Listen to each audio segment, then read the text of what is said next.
మరి దేవుని మహాకృపను బట్టి 2025 సంవత్సరంలో మనము అడుగుపెట్టినాము. వీటన్నిటిలో గతం కంటే కూడా ఇంకా మరి నూతన కార్యముల కొరకు మనము ఎదురు చూస్తూ ఉంటాము. మరి దాదాపు నూతన సంవత్సరంలో అడుగుపెట్టి దాదాపు 10 రోజులు అయిపోయింది. అయితే వీటన్నిటిలో మరి మనం ఎన్నో తీర్మానాలు మనం చేసుకొని ఉంటాము. మరి దేవునితో నిబంధన మనం చేసుకొని ఉంటాము. దేవుడైతే నమ్మదగినవాడు. ఆయన సమయంలో ఆయన తప్పక మనకు అనుగ్రహిస్తాడు ఏ విషయంలోనైనా కూడా. కానీ ఉన్న కొన్ని పరిస్థితులను బట్టి మనకు అర్థం కాదు. ఎందుకు నాకు ఈ పరిస్థితులు, ఈ అనారోగ్యాలు లేకుంటే కష్టాలు అని అనిపించచ్చు. కానీ మరి దేవుడు మాత్రము అనుదినము నూతనమైన మరి వాత్సల్యతను దేవుడు పుట్టిస్తాడంట. సంవత్సరం కొరకు కాదు. ఒకరోజు ఒక సహోదరి నరసమ్మ గారు అనుకుంటా, తను ప్రభునందు నిద్రించినప్పుడు లేరు, కానీ తను వచ్చి మరి పాస్టర్ గారితో చాలా పెద్ద గొడవ పెట్టుకున్నారు. ఒకటేమో జాంకాయల గురించి, ఇంకొకటేమో మరి సంఘంలో ఎందుకు 31st రోజు నైట్ ప్రార్థన ఉండదు, ఆ తర్వాత వాగ్దానాలు ఎందుకు ఇవ్వరని చెప్పి చాలా గొడవ పెట్టుకుంటూ ఉంటే మరి పాస్టర్ గారు తన బైబిలే తీసుకొని, అమ్మ ఏది నీ దగ్గర బైబిల్ ఉందా అని చెప్పి తీసుకొని మళ్ళీ ఆమె చేతిలోకి ఇచ్చి, దీంట్లో 7,000 కంటే ఎక్కువ వాగ్దానాలు ఉన్నాయమ్మా, మరి ఏదో నీకు మేలు చేస్తాడు, నీ జీవితంలో అద్భుతం చేస్తాడు అని చెప్పి అదేదో నీకు క్షేమకరమైనది, నీకు ఆహ్లాదకరమైనవి, నీకు సంతోషకరమైనది రాసిచ్చి దాన్ని పట్టుకొని నువ్వు ఊగలాడేది కాదు కదా సంవత్సరం అంతా. కాబట్టి 365 రోజులకి ఒక్క వాగ్దానమే సరిపోతుంది. మరి వాక్యంలో, బైబిల్లో ఎన్నో వాగ్దానాలు ఉన్నాయి, ఇవన్నీ స్వతంత్రించుకొని చెప్పి ఇచ్చేసినారు. మరి ఆ విధంగా మనకి ఒక్క వాగ్దానం సరిపోదు. మరి దేవుడు మనతో చేసిన ఒక్క మాట మనకి సరిపోదు. ఎందుకు అంటే మనిషికి తృప్తి అనేది ఉండదు. మరి ఏదో ఒకటి తీరిన తర్వాత ఇంకో దాని మీద ఆశ పుడుతూనే ఉంటుంది కదా. మరి తృప్తి లేని జీవితంలో మరి దేవుని నుంచి కూడా ఇంక ఎప్పుడో ఎన్నడో పొందుకున్నారంటే సరిపోదు. అనుదినము కూడా దేవుడు తన కరుణను, అనుదినము తన వాత్సల్యతను, అనుదినము తన మంచితనమును చూపించడానికి దేవుడు ఇష్టపడతాడు.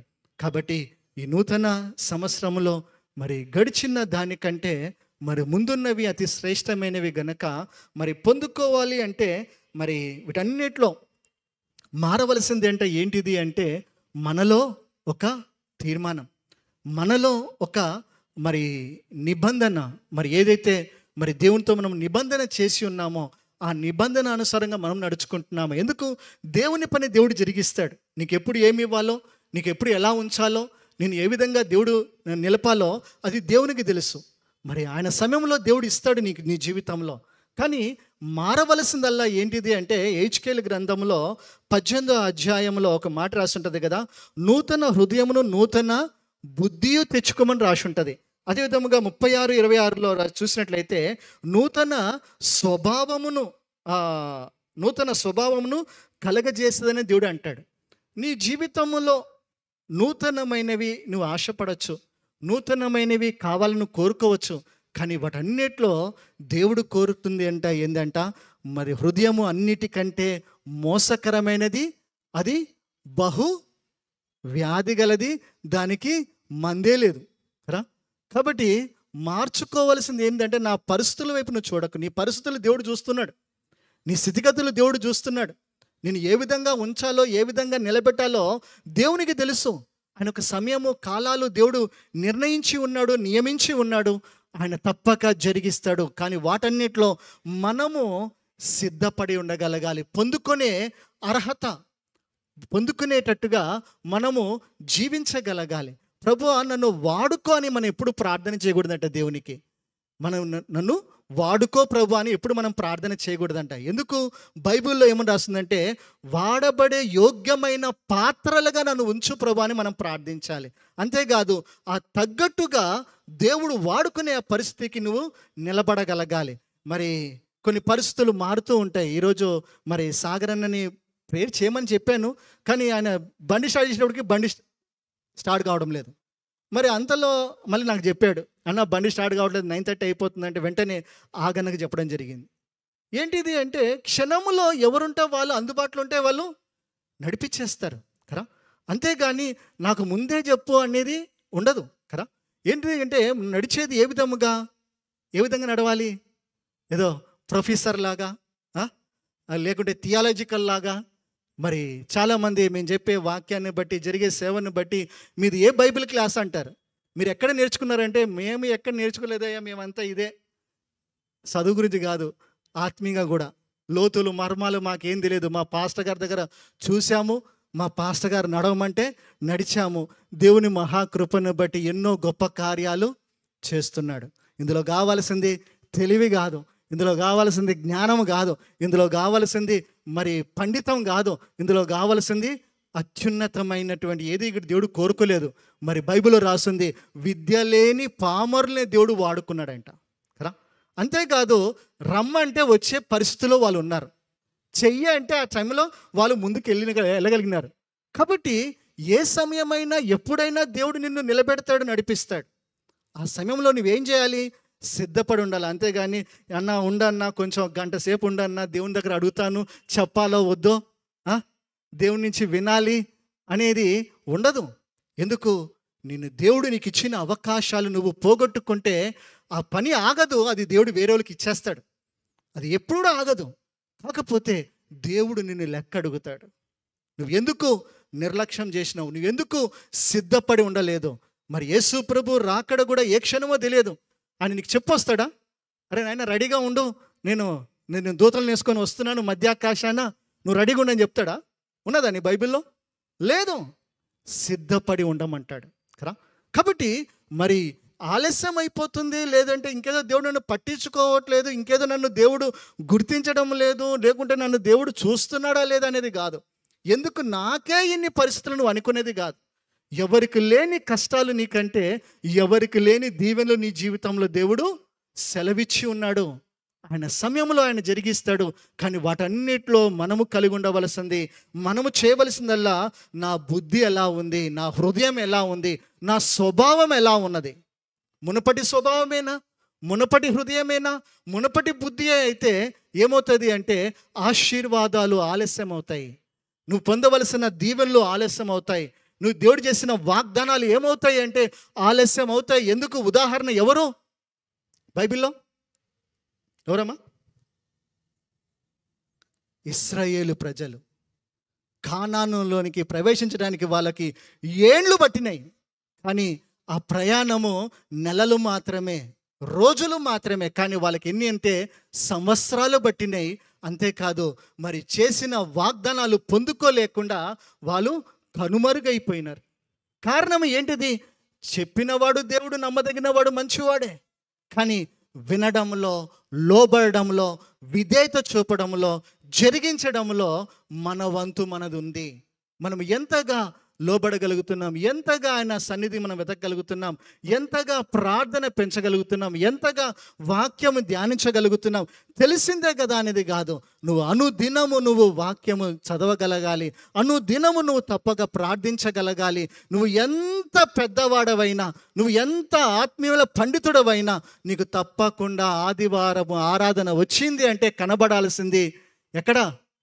సంఘములో. నువ్వు ఏ సంఘము ద్వారా ఆత్మీయముగా జన్మించినావో, ఏ సంఘము ద్వారా నువ్వు ఆత్మీయముగా బలపరచబడినావో, ఏ సంఘము ద్వారా నువ్వు ఆత్మీయముగా నీ అవసరాలు తీర్చబడుతున్నాయో, తప్పక సంఘానికి క్రమముగా నువ్వు వెళ్ళగలగాలి, కూర్చోగలగాలి.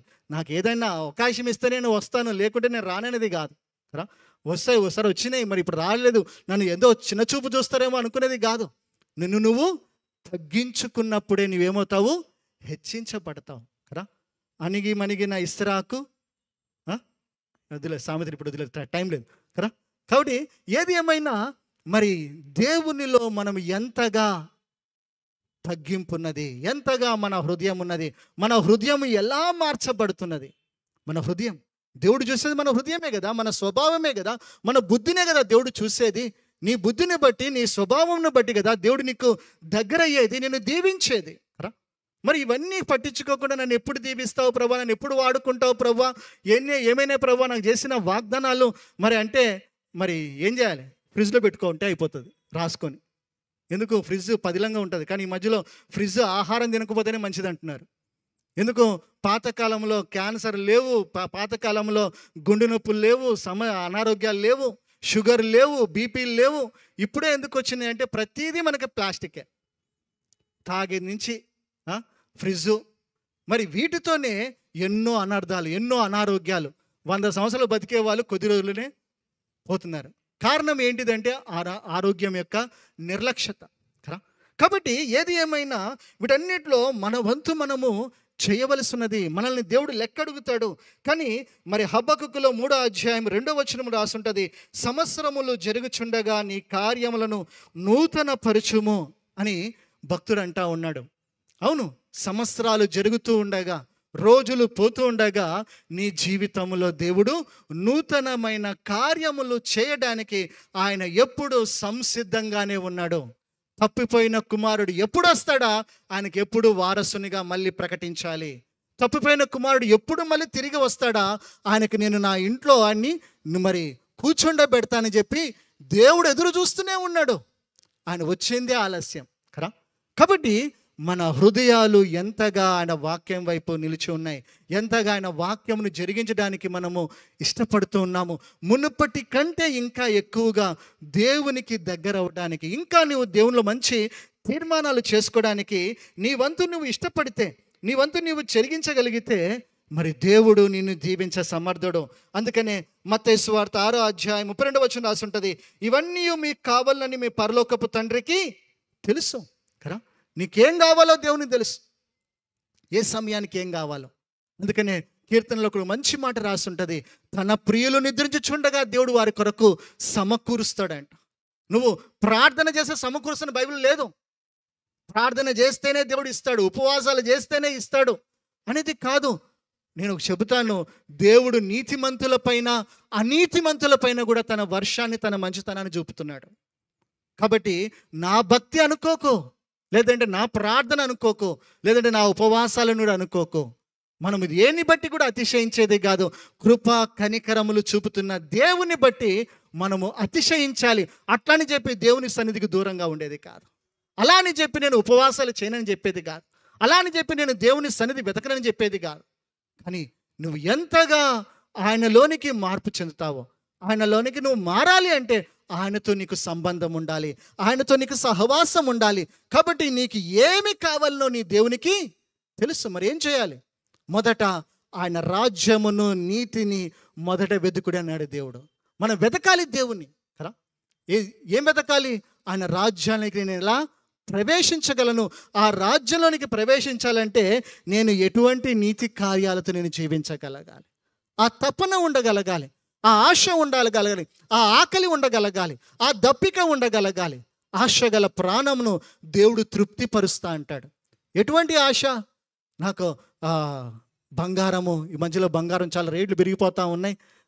నేను కారు కొనే బదులు బంగారం కొని ఉంటే ఇప్పుడు ఎంత ఉండేదో, లేదంటే స్థలాలు కొని ఉంటే మరి ఎంత ఉండేదో కదా. మరి పోగొట్టుకున్న దాని గురించి నువ్వు బాధపడకు. నీకు దేవుడు ఉన్నాడు, దేవుడు నిన్ను దీవిస్తాడు, దేవుడు నిన్ను ఆశీర్వదిస్తాడు. నీకు ఏం కావాలో దేవుని తెలుసు అని రాస్తుంది.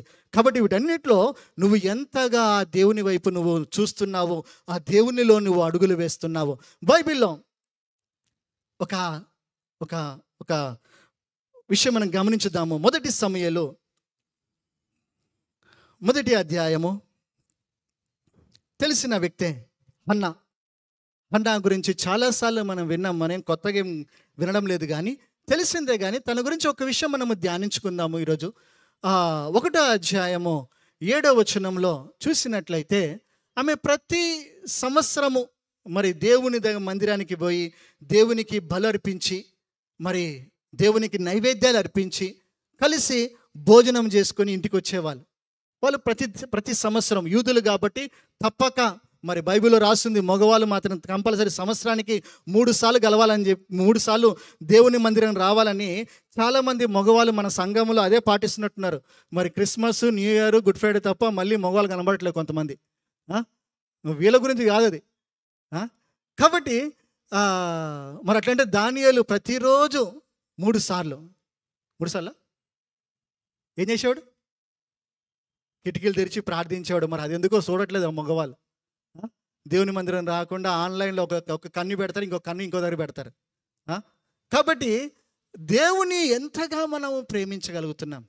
అయితే ఇక్కడ హన్న చూసినట్లయితే ఆమె ప్రతి సంవత్సరం వెళ్తుంది. ప్రయాసనే అది, చిన్న విషయం కాదు. దేవుని మందిరానికి పోయి రావాలంటే ఎంతో ప్రయాణం. ఇప్పుడులాగా మరి కారులు లేవు, లేకుంటే స్పీడ్కి వెళ్ళే ట్రైన్ లేవు కదా.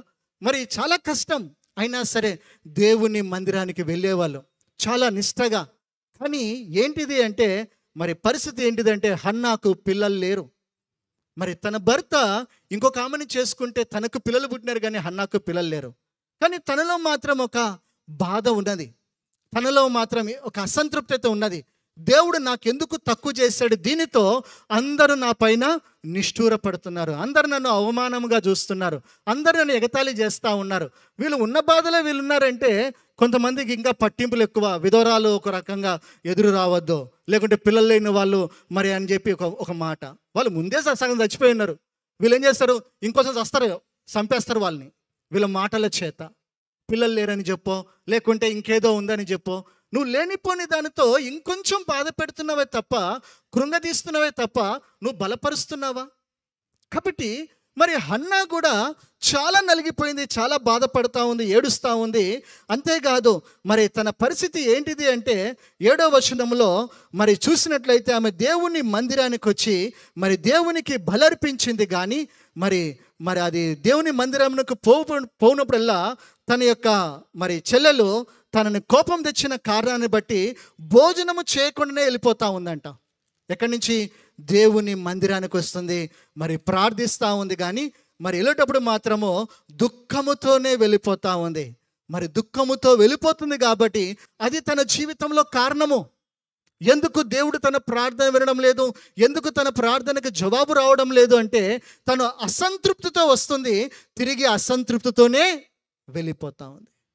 ఈ మధ్యకాలంలో మన వాళ్ళు కొంతమంది కంప్లైంట్ చేస్తున్నారు, అన్న చర్చిలో చెప్పండి అన్న, మా చెప్పులు వాళ్ళు వేసుకొని పోతున్నారు, మేమేమో చెప్పులు అక్కడ వదిలిపెడితే వాళ్ళేమో వాళ్ళ చెప్పులు అక్కడ వదిలిపెట్టి మా చెప్పులు తీసుకెళ్ళిపోతున్నారు అని చెప్పి 2-3 కంప్లైంట్.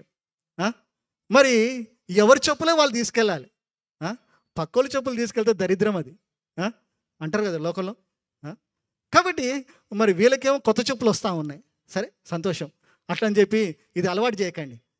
కాబట్టి హన్నా కూడా ఏం చేసిందంట, ఏడుపుతోనే వచ్చింది, ఏడుపుతోనే వెళ్ళింది. ఎందుకు నా జీవితంలో ఏడుపు, ఎందుకు నా జీవితంలో దుఃఖము, ఇంకెంతకాలం నేను ఏడుస్తూ ఉండాలంటే కారణము దేవుడు కాదు, ఈమెనే.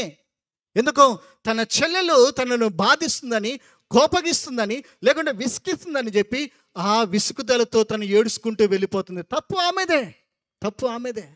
ఆమె తనకు తను మార్చుకోవడానికి ఇష్టపడడం లేదు, కానీ ఏం చేస్తుంది, దేవుని మీద నేరం మోపుతా ఉంది. దేవుడు నాకు ఏదో తక్కువ చేశాడు, నా ప్రార్థన నిర్లక్ష్యం చేశాడు, దేవుడు నన్ను చూడడం లేదు. చాలా మందిలో ఇదే ప్రశ్న, చాలా మందిలో ఎన్నో సంవత్సరాలు అయిపోయినాయి, ఎందుకు నేను ఎదగడం లేదు, ఎందుకు నేను దీవించబడడం లేదు, ఎందుకు నేను ఆశీర్వదించబడడం లేదంటే నీ కొరకు దేవుడు గొప్ప ప్రణాళిక కలిగి ఉన్నాడు. ఆలస్యంలో గొప్ప అద్భుతం ఉన్నది, ఆలస్యంలో ఆశీర్వాదం ఉన్నది. బైబిల్లో ఎవరికైతే ఆలస్యముగా పిల్లలు పుట్టినారో వాళ్ళు చాలా గొప్ప వాళ్ళు అయినారు.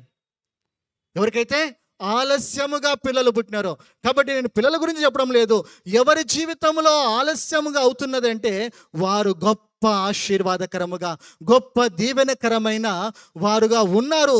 దేవుని దృష్టిలో వారు గొప్పవారుగా ఉన్నారు. అందుకనే వారిలో ఆలస్యం అవుతా ఉంది. ఇస్సాకు ఆలస్యంగా వచ్చినాడు, సంసోను ఆలస్యంగా వచ్చినాడు, సమూయేలు ప్రవక్త ఆలస్యంగా వచ్చినాడు, బాప్తిస్మ ఇచ్చే యోహాను ఆలస్యంగా వచ్చినాడు. కానీ చరిత్రను తిరగ రాసినారు.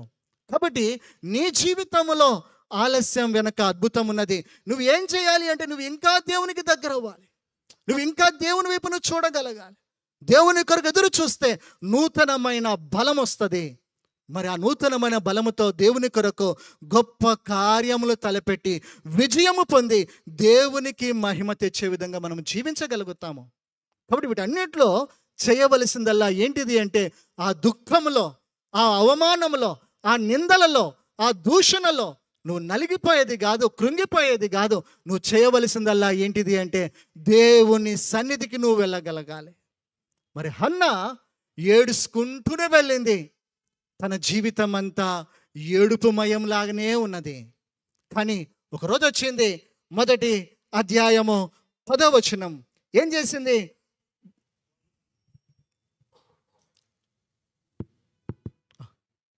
బహు దుఃఖాక్రాంతురాలై వచ్చి యెహోవా సన్నిధిని ప్రార్థన చేయుచు బహుగా ఏడ్చుచు. ఏం చేసింది? ఆమె ఎప్పుడు చేయలేదంట. ఆమె ఎప్పుడు చేయలేదు. తన ఇంట్లో చెప్పొచ్చేది, తన బంధువులు చెప్పొచ్చేది, తన స్నేహితులు చెప్పొచ్చేది, ఈసారి నేను జాతరకి లాగా దేవుని మందిరానికి పోయి వస్తున్నాను. సంవత్సరం వచ్చింది, సంవత్సరం ఏడుచుకుంటూనే పోయింది. కానీ ఒకరోజు తీర్మానం చేసుకుంది. ఏమని? నేను చచ్చిపోతానని చెప్పి అనుకోలేదు ఆమె. ఈ మధ్యకాలంలో చిన్న వాళ్ళు కూడా ఆత్మహత్య చేసుకోవడం. ఎందుకంటే వాళ్ళకి మరి మనసు నొప్పించో, వాళ్ళు అనుకున్నది జరగలేదనో కాలేదనో ఆత్మహత్య చేసుకుంటే వాళ్ళ ఆశలు తీర్చబడతాయా? లేదు, వాళ్ళు భయంకరమైన చేతులకు వాళ్ళు వెళ్తారు. ఎవరు అంటే మరి ఎన్ని లైవ్లో చెప్పేది కాదు, కానీ వారు పోయేది భయంకరమైన జీవితం. ఆత్మహత్య ఎందుకు చేసుకున్నానని చెప్పి వారికి ఇచ్చిన సమయం వరకు, దేవుడు వారికి నియమించిన కాలం వరకు ఈ భూమి మీదనే తిరుగుతూ ఉంటారు. చివరికి పోయేది నరకంలోనికే. కాబట్టి ఆత్మహత్య చివరి మాట కాదు. నువ్వు దేవుని వైపు రావడం. హన్నా కూడా ఆ బాధలో, ఆ దుఃఖంలో ఈసారి ఏం చేసింది? ఒక తీర్మానం చేసుకుంది. ఏమని? నేను దేవుని మందిరంలోనికి వెళ్ళి బాగా ఏడుస్తా. దేవుని మందిరంలోకి వెళ్ళి బాగా ఏడుస్తా. ఎంతగా ఏడుస్తానంటే నా ఏడుపంతా దేవుని సన్నిధిలో అని చెప్పి మొరపెట్టడం మొదలుపెట్టింది, ప్రార్థించడం మొదలుపెట్టింది. గంటలు గడిచిపోయినాయి. ఏం చేస్తుంది ఆమె? ఏలి దగ్గరకు పోయి మొరపెట్టిందా? లేకుంటే అక్కడున్న యాజకుని దగ్గరకు పోయి మొరపెట్టిందా? లేకుంటే అక్కడున్న పరిచారుల దగ్గరికి వెళ్ళి మొరపెట్టిందా? లేదు, దేవుని సన్నిధిలో దేవునికి మొరపెట్టింది, ఏడ్చింది, ప్రార్థించింది. మరి మనము ఎవరి దగ్గర మనం గోడు చెప్పుకుంటున్నాం? మరి ప్రార్థన మందిరము. అంతేకాదు ప్రతిరోజు ప్రార్థనలు ఉంటాయి. నేను ఏమన్నా అంటే మళ్ళీ నా వెనకాల కామెంట్ చేస్తారు. ఏదో పొరపాటున చీరల గురించి మాట్లాడుతారంటే నన్ను చూసినప్పుడే చీర అంటున్నారు.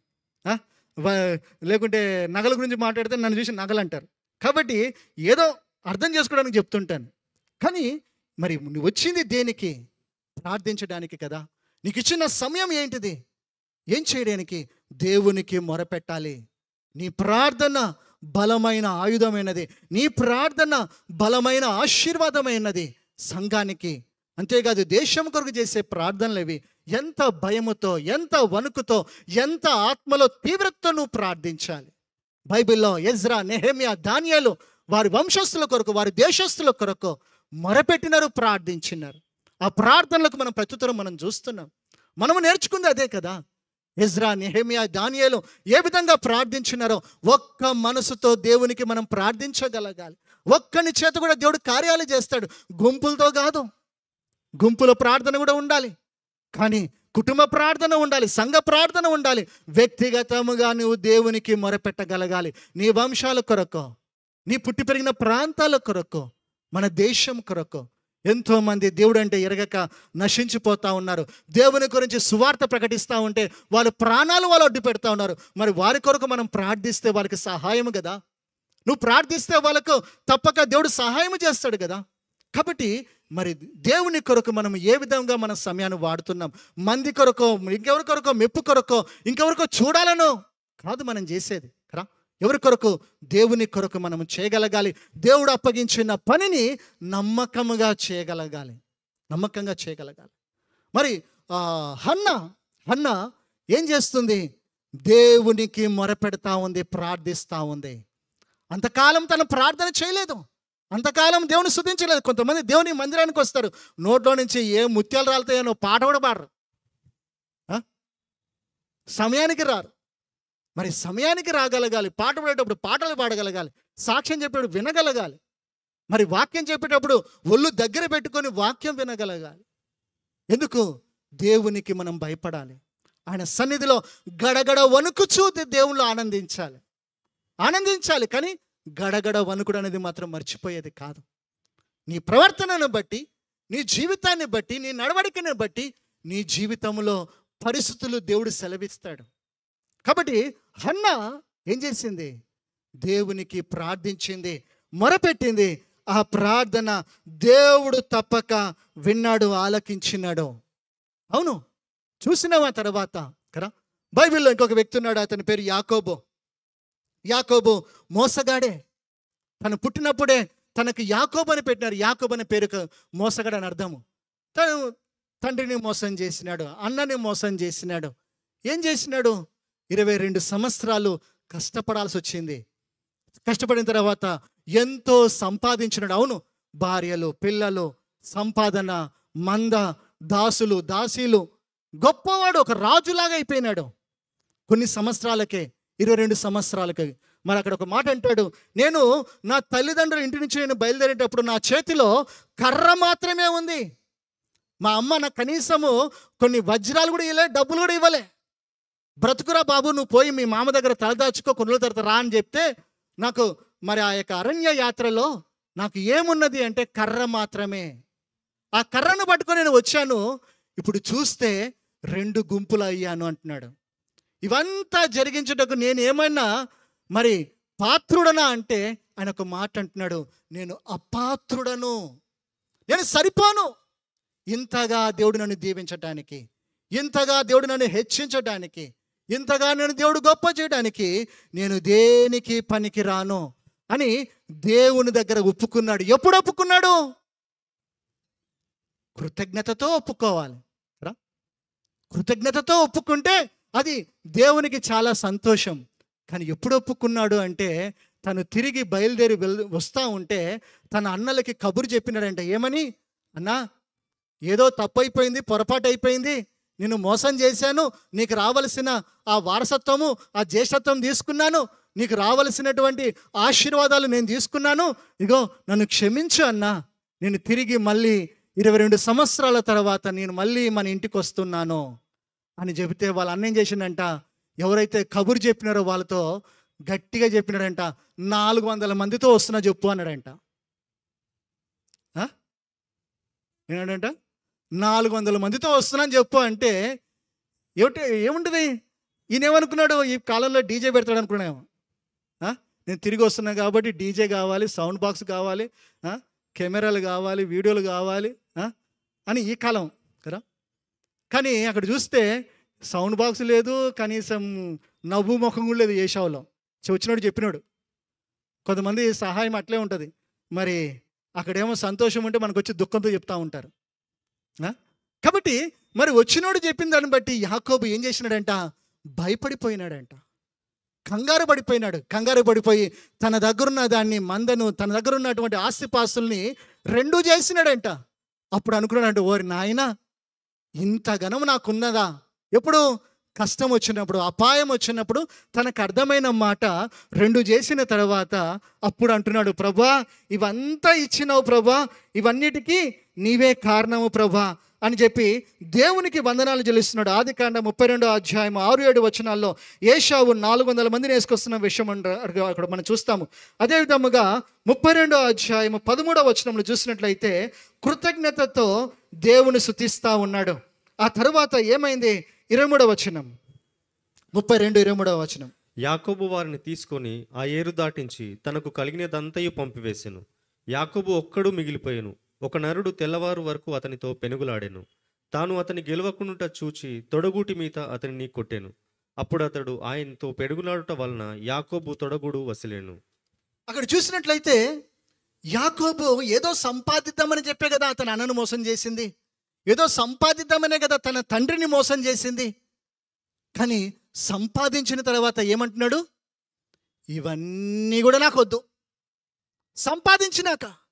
సంపాదించకముందేమో సంపద సంపద సంపద. ఈ మధ్యకాలంలో పెళ్లి కూడా ఎట్లా ఉంటుంది కొంతమందికి. పెళ్ళి అంటే ఏదో అనుకొని ఎన్నో చేసి పెళ్లి చేసుకున్న తర్వాత దీని కొరకు ఆ పెళ్లి చేసుకుంది, చేసుకోకపోతే బాగుండని చెప్పి వీళ్ళు చేసుకుందామని వాళ్ళు, చేసుకున్న వాళ్ళేమో ఎందుకురా బాబు అని చెప్పి వీళ్ళు. సరే, ఇవన్నీ టాపిక్ మళ్ళీ వేరే అవుతుందేమో. కానీ ఏదేమైనా యాకోబు అయితే ఏం చేసినాడు? అంత సంపాదించిన తర్వాత ఇవన్నీ దూరం చేసేసి ఏం చేసినాడంట? ఆకాశము కింద నీవు తప్ప నాకెవరున్నారు, నీవు నాకుండగా ఈ లోకంలో నాకు ఏది అక్కర్లేదు, ఏమిచ్చినా నీకు స్తోత్రమే, ఏమి ఇయ్యకపోయినా నీకు వందనాలే. అప్పుడు పాడుతున్నాడు పాట, ఇవన్నీ వద్దు ప్రభువా, నాకు నువ్వే కావాలని చెప్పి కొండ మీదకి వెళ్ళి ప్రార్థిస్తూ ఉన్నాడు. మరి మనకు అటువంటి ప్రార్థనా జీవితం కావాలి. నీకు అన్నీ ఇచ్చిన దేవుణ్ణి నువ్వు ఎంతగా స్తుతిస్తున్నావు. స్తుతించినందుకే ఈ పరిస్థితి, నువ్వు సరిగ్గా ఆరాధించినందుకే ఈ పరిస్థితి. నువ్వు సరిగ్గా మొక్కుంటే ఈ పరిస్థితి నీకు రాదు. ఒకవేళ వచ్చినా కూడా నువ్వు దేవుని కొరకు నువ్వు నిలబడగలవు, దేవుని కొరకు నువ్వు బ్రతకగలవు. కాబట్టి యాకోబు సమస్తాన్ని పంపించేసి ఏం చేసినాడంట, ఒక్కడే ఉండిపోయి ప్రార్థిస్తూ ఉన్నాడంట. అయ్యా నీవు నన్ను ఆశీర్వదించు, నీవు ఆశీర్వదిస్తే కానీ ఈ ప్రార్థనలో నుంచి నేను లేగను అని దేవుని పాదాలు పట్టుకొని ఏడుస్తూ ఉన్నాడు, ప్రార్థిస్తూ ఉన్నాడు. దేవుడు అంటున్నాడంట, తెల్లారిపోయిందిరా నాయన నువ్వు లేయి అంటున్నాడంట. నన్ను వదిలిపెట్టు అంటే, లేదు ప్రభా నువ్వు నన్ను దీవించాల్సిందే, ఈ ఆస్తి కాదు నన్ను దీవించేది, ఈ యొక్క నా యొక్క పిల్లలు కాదు. ఈ మధ్యకాలంలో ఒక ఆయనకి 7 పిల్లలు, అందులో 4 ఆడపిల్లలు, 3 అబార్షన్ అయినాయి. ఆ తర్వాత నేను అడిగిన ఆపరేషన్ చేసుకుంటున్నారా అమ్మ అంటే, లేదు ఇంకొక కొడుకు కావాలంట. కొడుకు ఎవరు ఉద్ధరిస్తాడా? నేను అన్నాను, ఆమె ఏమన్నా పిల్లలుగానే వస్తువు అనుకున్నావా? 7 కన్నది ఆమె, ఇప్పుడు కూడా ఆపరేషన్ చేయించట్లేదు. ఇంకా చెప్పొద్దు కానీ ఇంకా వేరే మాట్లాడాల్సి వచ్చింది. అంటే బూతులు కాదు, పోలీస్ కంప్లైంట్ ఇస్తాను నేను, లేకుంటే పేపర్లో నీ ఫోటో ఎక్కిస్తాను నన్ను. ఏంటిది? మగపిల్లలు కలిస్తే ఏమైనా ఉద్ధరిస్తారా అంటే, అన్నకి ఆడపిల్లలు ఉన్నారు కాబట్టి అట్లా అంటున్నాడు అనుకుంటవచ్చు. కొంతమంది చెప్తే అన్న ఆడపిల్లలే మంచోళ్ళు అన్న అంటున్నారు వాళ్ళు. ఏమన్నా నేనైతే మా తల్లిదండ్రులకి ఏం తక్కువ చేయలేదులేండి. కాబట్టి మగపిల్లోడో ఆడపిల్లడో కదా, ఆడపిల్లనో పిల్లోడు కాదు, ఆడపిల్ల, మళ్ళీ అది వేరే వెళ్ళిపోతుంది కదా. కాబట్టి ఎవరిచ్చినా దేవుడిచ్చాడు, గర్భఫలము దేవుడిచ్చే బహుమానము కదా. మరి ఆ బహుమానాన్ని బట్టి నువ్వు తృప్తి చెందాలి, సంతోషించాలి, దేవుని బట్టి నువ్వు ఆనందించాలి. ఇంకేదో కావాలని చెప్పి ముందుకేసుకుంటే అది దేవుని నామానికి అవమానం. నీ మొండితనము, నీ మూర్ఖత్వంతో నువ్వు సాధించేది ఏమి లేదు కదా. కాబట్టి మరి ఈ విధంగా చూసినట్లయితే యాకోబు ఏం చేస్తున్నాడు? ప్రార్థిస్తూ ఉన్నాడు. దేవుడు అంటున్నాడు, ఆశీర్వదించే ముందు నీ పేరు ఏంటి? నూతన పరచు అంటే దేవుడు అంటున్నాడు, నీ బుద్ధి ఏంది చెప్పు, నీ హృదయం ఏంటి చెప్పు, నీ స్వభావం ఎలా ఉందో చెప్పు. నీ బుద్ధి, నీ హృదయము, నీ స్వభావము లేకుండా నన్ను దీవించు ప్రభు అంటే ఆ దీవెనలు ఏమక్కరా, ఏం ఆశీర్వాదం? పాత తిత్తిలోనికి క్రొత్త ద్రాక్షారసము పోసేది కాదు. క్రొత్త తిత్తులోనికి క్రొత్త ద్రాక్షారసమే వేస్తే ఆ తిత్తులు మిగులుతాయి, ఉంటాయి.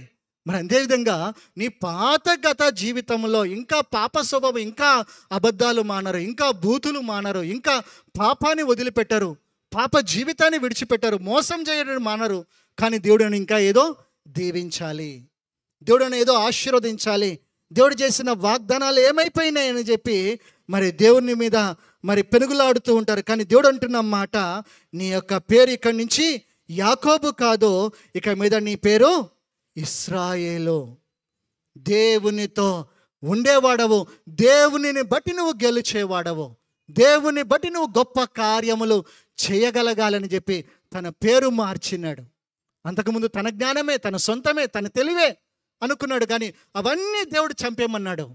మరి నీవు గోధుమ గింజ చావనదే మొలకెత్తదన్నట్టుగా నువ్వు ఈ లోకమున ఆశలకు, లోకపు కోరికలకు నువ్వు చావగలిగితేనే నువ్వు ఆత్మీయముగా ఫలించగలుగుతావు. నువ్వు ఫలించగలిగింది ఆత్మీయంగా, శారీరకంగా కాదు, శారీరమైన మరి వైభవముతో కాదు నువ్వు జీవించవలసింది. నీకు ఏం కావాలో నీ పరలోకపు తండ్రికి తెలుసు అని రాస్తుంది కదా. కానీ వీటన్నింటిలో నీ ఆత్మ ఎలా ఉన్నదో ఆలోచన చేయి. మరి నీ ఆత్మ దేవుని దగ్గరికి చేరుతుంది. వీటన్నింటిలో చేయవలసిందల్లా ఏంటిది అంటే దేవునికి మొరపెట్టి మనల్ని మనము మార్చుకోవడం. ఇంకా మరి క్రైస్తవ్యంలో, క్రీస్తులో వేరుపారుతూ సంవత్సరాలు వెళ్ళిపోతూ ఇంకా మూఢనమ్మకాలు కొంతమందికి, ఇంకా పాత రోత బ్రతుకులే, ఇంకా మరి ఇంకేదో కులం అనేది పోదు, ఇంకెన్నో ఉన్నాయి. దేవుని నమ్మిన తర్వాత నువ్వు సమస్తానికి సిలువ వేయగలగాలి. సమస్తం నువ్వు దేవుని కొరకు నువ్వు చంపుకోగలగాలి. తను తాను ఉపేక్షించుకొని తన సిలువనెత్తుకొని నన్ను వెంబడించేవాడు నాకు పాత్రుడు అన్నాడు దేవుడు. నేను వెంబడిస్తున్నాను కానీ నేను సొంతానికి ఇష్టానికి చావునంటే కాదు కదా. యాకోబుని అన్నీ ఇచ్చాడు దేవుడు. కానీ ఒక సమయం వచ్చింది, యాకోబు నీ పేరు మార్చుకో, ఇప్పటి నుంచి నీ పేరు మార్చుకునేది కాదు, మార్చుకోవాల్సింది గుణము, స్వభావము. హృదయము, బుద్ధులు కదా, ఇవి మార్చుకుంటేనే మనము దేవుడి నుంచి పొందుకోగలుగుతాము. నీకు ఇచ్చిన దాన్ని నువ్వు కాపాడుకోగలుగుతావు. ఎందుకో కాపాడేది దేవుడు గనుక, కాపాడేదే ఆయన. కానీ వీటన్నిటిలో మనము ఎంతగా మార్పు కొరకు ఇష్టపడుతున్నామో, మరి ఆ విధంగా మరి నీ జీవితంలో చేసిన వాగ్దానాలు నెరవేర్పులో నువ్వు ఎంతగా మార్పు చెందుతున్నావో. మరి అబ్రహాము జీవితంలో, అబ్రాము అన్నప్పుడు దేవుడు వాగ్దానం చేసినాడు. అని పేరు ఏం పేరు అప్పుడు రాలేదు, ఓన్లీ అబ్రాము. కానీ 25 సంవత్సరాల తర్వాత దేవుడు వాగ్దాన పుత్రుని ఇచ్చిన ఇస్సాకు ఇచ్చినప్పుడు అబ్రాము పేరు ఏం పేరు? అబ్రాహాము. ఎప్పుడు ఇచ్చినాడు దేవుడు? తన్ను తాను మార్పుకి ఇష్టపడినప్పుడు. దేవుడు అంటాడు ఒక దగ్గర, నేను సర్వశక్తి గల దేవుడును, నా సన్నిధిలో నిందారహితముగా నీవు జీవించు అంటున్నాడు. వాగ్దానాలు నెరవేర్పు కాదు, నీ జీవితంలో నెరవేర్చబడవలసిన ఆశీర్వాదాలు కాదు మనం పెట్టాల్సిన దృష్టి. మనము ఎంతగా మార్పుకి ఇష్టపడతా ఉన్నాం, దినదినము మనలో ఎంతగా మార్పు అనేది వస్తూ ఉన్నది అనేది మనం ఆలోచన చేయాలి. మరి అబ్రహాము కూడా అబ్రాముగా ఉన్నప్పుడు దేవుడు చేసిన వాగ్దానం ఉన్నది, కానీ నెరవేర్చడంలో మాత్రం తన పేరు మారింది. కాబట్టి మార్చుకోవాల్సింది ఏంటిది అంటే క్రీస్తు రూపంలో, క్రీస్తును పోలిన విధంగా మనము జీవించగలగాలి. ఆ తర్వాత మరి ఏమైంది? మరి యాకోబు దేవుని నుంచి మెప్పు పొందుకున్న తర్వాత కింద దిగిన తర్వాత 33వ అధ్యాయము 3వ వచనంలో చూసినట్లయితే, ఏశావుని ఎదుర్కోవాలి. ఏశావుని ఎదుర్కొంటే మళ్ళీ ఇంకొక ప్రయత్నం చేస్తూ ఉన్నాడు. తనకి ఇష్టం లేని భార్యను ముందు పెట్టాడు, ఇష్టమైన భార్యనేమో లాస్ట్ పెట్టాడు. లాస్ట్కి వచ్చేటప్పటికి ఆమెను చంపకుండా వదిలిపెడతాడు అనుకున్నాడో ఏమో. ఆయన ప్రయత్నం అంతా చేసినాడు. ఏశావు రాగానే ఏం చేశాడంటే యాకోబు 7 సార్లు సాష్టాంగపడ్డాడంట. 7 సార్లు వంగి లెగుస్తూ ఉన్నాడు. నా ప్రభువా అంటున్నాడు. ఇంకా ఎంత సమాధాన పడాలో అంత సమాధాన పడుతున్నాడు, ఎంత పశ్చాత్తాపడాలో అంత పశ్చాత్తాపడుతున్నాడు. వాటన్నిటితో ఏశావు మారుతాడా? మారడు. మార్చాల్సింది ఎవరు? దేవుడు కదా. కానీ రాత్రిపూట దేవుడు వాగ్దానం చేసినాడు. ఆ వాగ్దానాన్ని బట్టి ముందుకెళ్తే ఏశావు ఏం చేసినాడు? పరుగెత్తుకొని వచ్చినాడంట. యాకోబుని చూసి పరిగెత్తుకొని వచ్చి ఏం చేశాడు? ఒక్క పోటు పొడిచిండా? ఈ మధ్యకాలంలో పొడుస్తున్నారు కొంతమంది, ప్రేమగానే మాట్లాడుతున్నారు, కౌగిలింపులాగానే యథార్థంగానే ఉంటుంది, కానీ ఒక్క పోటు వెనక నుంచి పొడుస్తూ ఉన్నారు. మరి బైబిల్లో కూడా యోవాబు ఆ విధంగానే చేశాడు. స్నేహితుడా, సహోదరుడా అని ప్రేమ పలుకులు పొలిచి కౌగులించుకున్న తర్వాత వెన్నుపోటు పొడిచినాడు. అదేవిధంగా ఏశావు కూడా పరిగెత్తుకొని వచ్చినాడు. యాకోబు చూస్తూ ఉన్నాడు ఏం చేస్తాడో అని. వచ్చి కొడతాడా అనుకుంటే కౌగులించుకొని ఏడ్చినాడంట ఏశావు. ఎవరు మార్చినాడు తన పరిస్థితి? యాకోబుని మరణము కాస్త జీవములాగా మార్చింది ఎవరు అంటే దేవుడు. ఎప్పుడు అంటే తన్ను తాను దేవునికి అంకితమైపోయినప్పుడు, తను తాను దేవునికి సమర్పించుకున్నప్పుడు, తను తాను దేవుని కొరకు తీర్మానము చేసుకున్నప్పుడు, సమస్తమును వదిలిపెట్టి నీవే నాకు కావాలి ప్రభు అన్నప్పుడే అన్నీ తనకు అందినయి, అన్నీ తను కాపాడుకోగలిగినాడు. ఎప్పుడు అంటే తను తాను మార్పుకి ఇష్టపడినప్పుడు. ఎప్పుడు అంటే ప్రార్థన ద్వారానే. అందుకనే హన్నా కూడా తన పరిస్థితుల వైపు చూడలేదు, తన ఏడుపుని గమనించకుండా ఏం చేసింది? దేవుని సన్నిధికి రావడం మొదలుపెట్టింది. ఎప్పుడైతే తను దేవుని సన్నిధికి వచ్చి ప్రార్థించిందో తనకు సమాధానమును దేవుడు ఇచ్చినాడు. మొదట సంతానముగా తనకు దొరికింది సమాధానం. ఏలి ద్వారా తనకు సమాధానము దొరికింది. సమాధానముగా నువ్వు ఇంటికి వెళ్ళు అన్నాడు ఏలి. ఎప్పుడు అంటే తను దేవుని సన్నిధికి వచ్చి దేవుని ప్రార్థించింది, దేవుని ఆరాధించింది, దేవుని మొక్కింది. మరి మనము దేవుని పేరు పెట్టుకున్న మనము, మన తాతలు లేకుంటే మన తల్లిదండ్రులు ఇంకెవరో మరి భక్తులని చెప్పి మనము కాదు జీవించేది. నీకు వ్యక్తిగతముగా దేవునితో నీకు సంబంధం కావాలి. మరి వచ్చిన వాళ్ళతో దేవుని గురించి చెప్పేటప్పుడు ఇదే మాట చెప్తుంటాను. మీ తల్లిదండ్రులకి యేసు ప్రభువు తండ్రి అయితే, మీ తల్లిదండ్రులకి మీ తాతకి, నాన్నమ్మకి, అమ్మమ్మకి యేసు ప్రభువు తండ్రి అయితే, మరి మీ అమ్మ నాన్నకి ఏమవుతాడమ్మా? తండ్రి అవుతాడా? Very good. మరి మనోడి దగ్గరికి వచ్చేటప్పటికి యేసు ప్రభు ఏమన్నా తాత అవుతాడా? వినడానికే బాగాలేదు కదా. వీళ్ళకి కూడా తండ్రే. ఆయన అందరికీ తండ్రి. ఎవరికి? నమ్మిన వారికి. అంతేగాని మా అమ్మ దేవుడు, మా తాత దేవుడు, మా అమ్మమ్మ దేవుడు అనేది కాదు. లేకుంటే మా కాపరి దేవుడు అనేది కాదు. నీకు దేవుడా, నీకు సొంత రక్షకుడైనా కదా. కాబట్టి మరి వీటన్నిటిలో ఎక్కడ మార్పు అంటే ప్రార్థన ద్వారానే. అందుకనే మొదటి దినవృత్తాంతం 4వ అధ్యాయం 9-10 వచనంలో ఇంటికి వెళ్ళినాక చదువుకోవచ్చు. అక్కడ యెబేజు ఉంటాడు. ఆయన ప్రార్థించినడంట, దేవుడు అతడి మనవిని చేసిన దానిని అతనికి దయచేసినని రాసి ఉంటుంది. ఏంటంట, అతను ఏదైతే మనవి చేసినాడో దేవుడు అతనికి దయచేసినాడు. నువ్వు ప్రార్థించగలగాలి. ఏ విధంగా ప్రార్థించాలంట? బైబిల్ అనేక మార్లు రాస్తుంది, విసుగక ప్రార్థించాలి అంట. మాటి మాటికి ప్రార్థించాలని రాస్తుంది. లూకాసు వార్త 11వ అధ్యాయం 8వ వచనం చూసినట్లయితే ప్రార్థన గురించి దేవుడు మాట పలికిన మాట, సిగ్గుమాలి ఏంటంట, మాటి మాటికి అడుగుట వలనైనా అతడు లేచి అతనికి కావలసినవన్నీ ఇచ్చినాడంట. ఎవరు? తన స్నేహితుడే. మధ్యరాత్రి పూట లేచి తలుపు కొట్టినాడంట.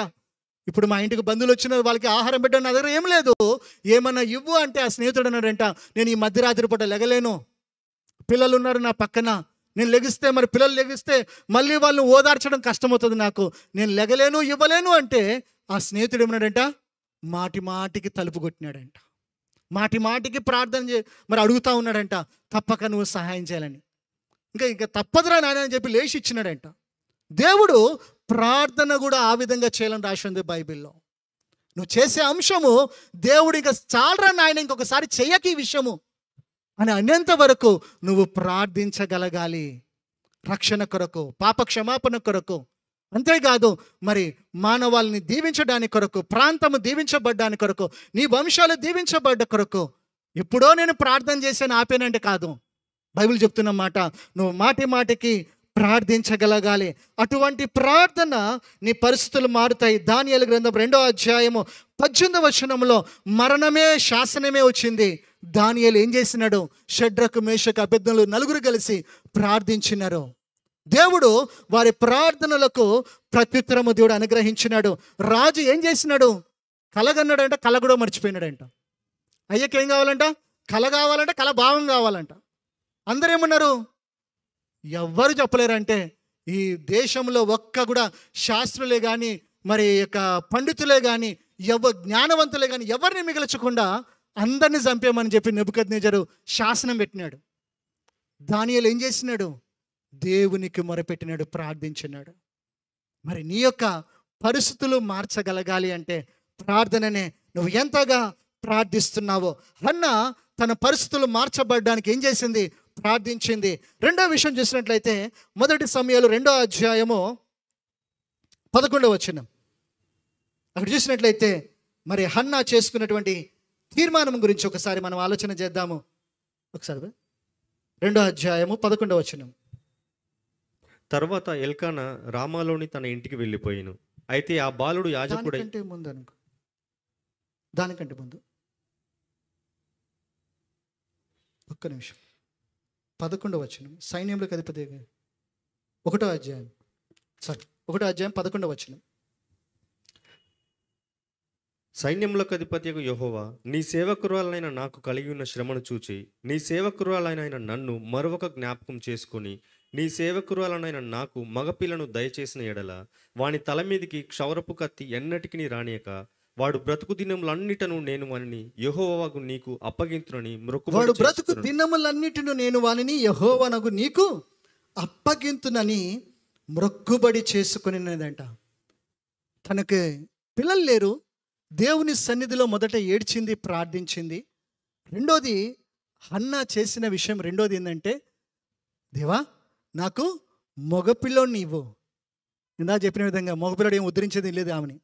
కాకపోతే అప్పుడు ఆ కాలంలో దేవుని మందిరంలో పనిచేసేది మగవాళ్ళే కాబట్టి మరి తను ఎవరి కొరకు ప్రార్థన చేస్తుంది అంటే తన కుటుంబాన్ని, తన వంశాన్ని ఏదో ఉద్ధరిస్తాడనేది కాదు. ఎందుకొరకు అడుగుతుంది మగపిల్లవాడిని? ఎవరో ఒకరు ఆడపిల్లనో మగపిల్లనో గొడ్రాలనే మాట పోతుంది. కానీ తనేమంటుంది? ప్రత్యేకంగా నాకు మగపిల్లవాడినే ఇవ్వు. ఎందుకు ఇవ్వాలి మగపిల్లని అంటే తన ఆశ ఏంటిది అంటే ఏలిని బట్టి, ఏలి కుమారులను బట్టి దేవుని మందిరానికి రావడానికి మనుషులకు వెక్కసమైపోయిందంట. వెక్కసమైపోయింది.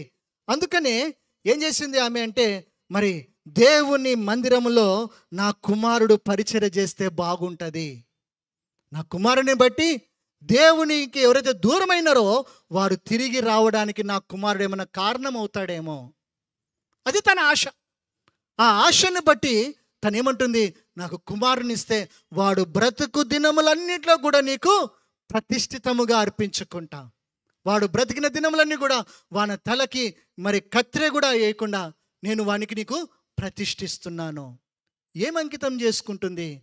తన్ను తాను దేవునికి అప్పజెప్పుకోవడానికి ఇష్టపడతా ఉంది. నా జీవితంలో అవమానం పోతే చాలు, నాకు గొడ్రాడతనం అనేది లేకుండా అయిపోతే చాలు, కానీ నా కొడుకు నా దగ్గర ఉండాలని లేదు, వాని నీ మందిరానికే వదిలిపెడతా, నీకే అప్పగిస్తా, నాకు పిల్లలు లేకపోయినా పర్లేదు కానీ ఒక పిల్లోని మాత్రం ఇవ్వు, ఆ పిల్లోని నీకే ఇస్తాను. ఏంటిది? తన యొక్క తీర్మానమై ఉన్నది. మరి యాకోబు మరి సమస్తాన్ని వదిలిపెట్టి దేవునికి ఒక తీర్మానము చేసుకున్నాడు. ఆ తీర్మానమును బట్టి దేవుడు యాకోబును దీవించినాడు.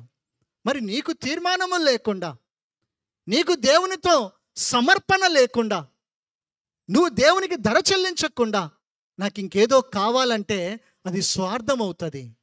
స్వార్థం. హిజ్కియా దేవుని కొరకు నిలబడ్డాడు, దేశాన్ని దేవుని వైపు తిప్పినాడు. హిజ్కియాకు వచ్చినటువంటి భయంకరమైన యుద్ధంలో అతనికి బలము లేకపోయినా, సామర్థ్యత లేకపోయినా దేవుడు తనకు జయమిచ్చినాడు. ఆ తర్వాత హిజ్కియా ఏ విధంగా మారినాడు? తన దేశానికి ఒక దాసత్వాన్ని తీసుకొచ్చినాడు. తన వంశస్థులు ఒక శాపగ్రస్తులైనారు, నపుంసకులుగా మార్చబడ్డారు. ఎవరిని బట్టి అంటే హిజ్కియాను బట్టి. ఏంది? ఎందుకు అని అంటే ఒక దగ్గర జరిగిన విషయము 2 రాజులు 18వ అధ్యాయము 20వ అధ్యాయం.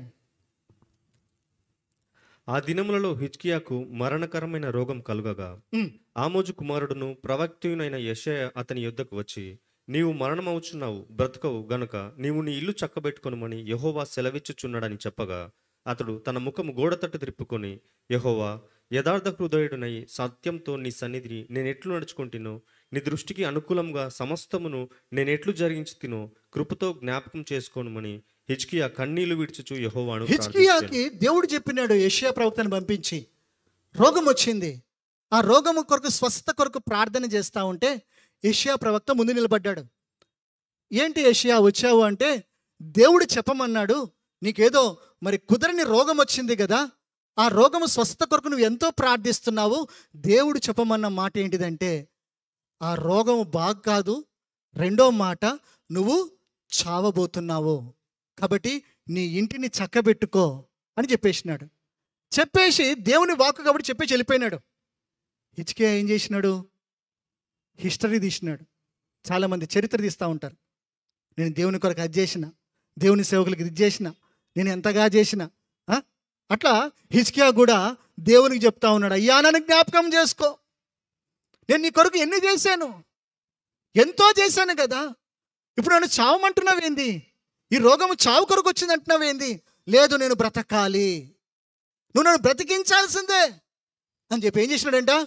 ఏడుస్తూ ప్రార్థన చేసినాడంట, గోడ వైపు తిరిగి ప్రార్థన చేస్తున్నాడంట. అది అవసరమా? అది దేవుని చిత్తానికి వ్యతిరేకమైన ప్రార్థన. అయినా కూడా దేవుడు విన్నాడు.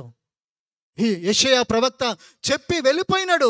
ఆ రోజా ఆ యొక్క కోట యొక్క గుమ్మము దాటక ముందే దేవుడు చెప్పినాడు, నువ్వు పోయి, ఆయన ప్రార్థిస్తా ఉన్నాడు, పోయి సమాధానం చెప్పు. ఏమన్నాడు? యెషయా ప్రవక్త తిరిగి వచ్చి అన్నాడు, హిజ్కియా నీ కన్నీళ్ళు దేవుడు చూసినాడంట. హల్లెలూయా. ఏం చూశాడంట? ఆయన కార్చిన కన్నీరు చూసినాడంట. చూసి తిరిగి 15 సంవత్సరాల ఆయుష్నిస్తా అన్నాడు, బ్రతుకు అని చెప్పి వెళ్ళిపోయినాడు. ఏమైంది? ఆ 15 సంవత్సరాలు తను ఒక శాపగ్రస్తంగా మారినాడు, తన వంశానికి ఒక శాపకం తెచ్చిపెట్టాడు. హిజ్కియా ఒక మంచి జీవితము, మంచి చరిత్ర, ఎంతగా అంటే దావీదు కంటే కూడా హిజ్కియా మంచి నీతిగా పాటించినాడు. ఎందుకు అంటే మోషే ద్వారా వచ్చిన ఇత్తడి సర్పాన్ని ఎవరు తీసేయలేదు, కానీ హిజ్కియా దాన్ని తప్పు అని చెప్పి దాన్ని పక్కన పెట్టాడు. దావీదు కంటే నీతిమంతుడు. కానీ దావీదు కంటే కూడా అట్టడుగుపడిన జీవితం ఎందుకు మారింది అంటే, దేవుడు రా అంటే లేదు నేను ఉంటాను అన్నాడు. నేను ఉంటాను అని అంటే ఏమొచ్చింది? తన వంశానికి ఒక శాపం వచ్చింది. నువ్వు కార్చినంత మాత్రం, నువ్వు కన్నీరు కార్చినంత మాత్రం దేవుడు ఒప్పుకుంటాడు. ఆయనకి ఇయ్యాలని అనిపించదు. కానీ నీ ప్రార్థన బట్టి, నీ ఏడుపు చూడలేక ఆయన ఇస్తాడు. కానీ అది ఆశీర్వాదము కాదు. అందుకని పాటలో ఒక పాట రాసుంటుంది, ఏది అడిగినా జరిగేది నీ చిత్తమే అనే చివరి మాట నీకు ఉండాలి. ఎంత నువ్వు ప్రార్థించినా, ఎంత ఏడ్చినా, అయ్యా నీ చిత్తమైతేనే నాకు అనుగ్రహించు, నీ చిత్తమైతేనే పదము తప్పకుండా క్రైస్తవుడుగా నువ్వు పలకగలగాలి. మనం కూడా ఆశీర్వాదం అయిపోయిన తర్వాత దేవుని చిత్తమైతే తిరిగి మళ్ళీ ఆదివారము కలుద్దాము. మనం ఎంతటి వారం అండి మనం చెప్పింది చేయడానికి? రా, మనం చెప్పింది చేయడానికి మనం ఏమన్నా దేవులమా? కాదు కదా. దేవుని స్థానం మనం తీసుకునేదా? కాదు. దేవుని చిత్తమైతే నీకు అది చేస్తాను, ఇది చేస్తానని చెప్పగలగాలే కానీ అది ఇస్తాను, ఇది ఇస్తాను, ఇది చేస్తాను, ఇంకేదో చేస్తానని కాదు.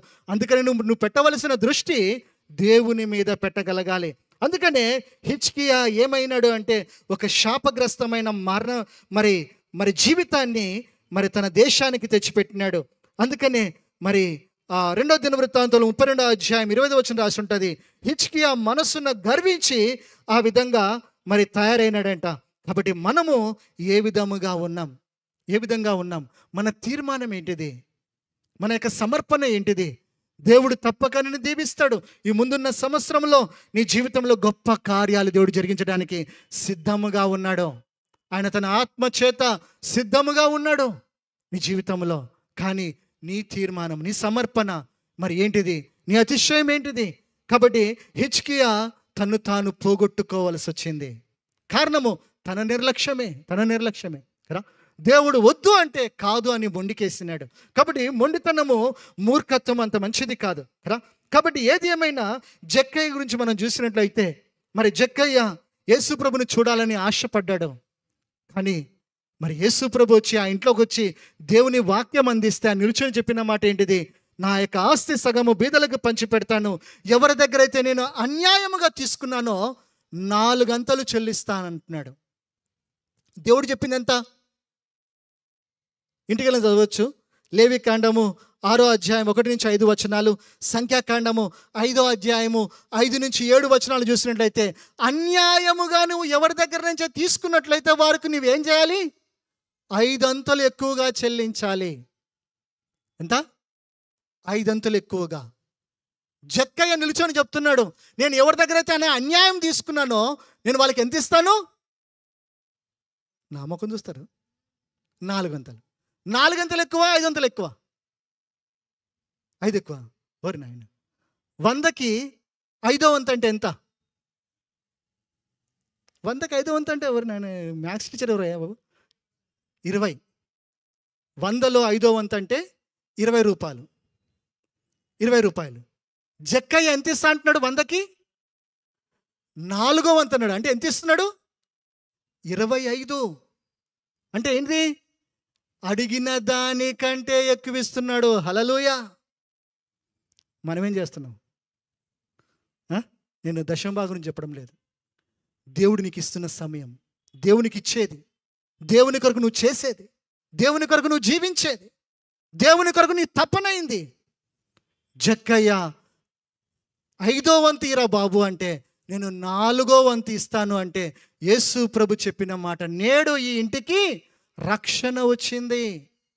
నీ ద్వారా నీ ఇంటికి రక్షణ, నీ ద్వారా మన సంఘానికి మేలు, నీ ద్వారా దేవుని రాజ్యానికి మహిమ ఉండాలి. అంటే అడిగిన దానికంటే కూడా ఎక్కువ చేయగలగాలి.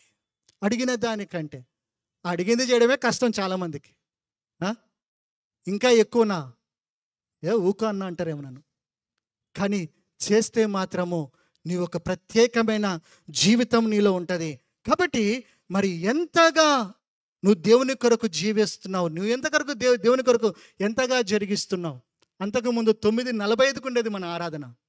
ఆ తర్వాత 9:30కి పెట్టినాం. అయినా కూడా నేను వచ్చేది 11 గంటలకే, నేను వచ్చేది 12 గంటలకే, మళ్ళీ కూర్చొనేది ముందే. అందరికంటే లేటు ముందే కూర్చోవాలి. ఆ? రా.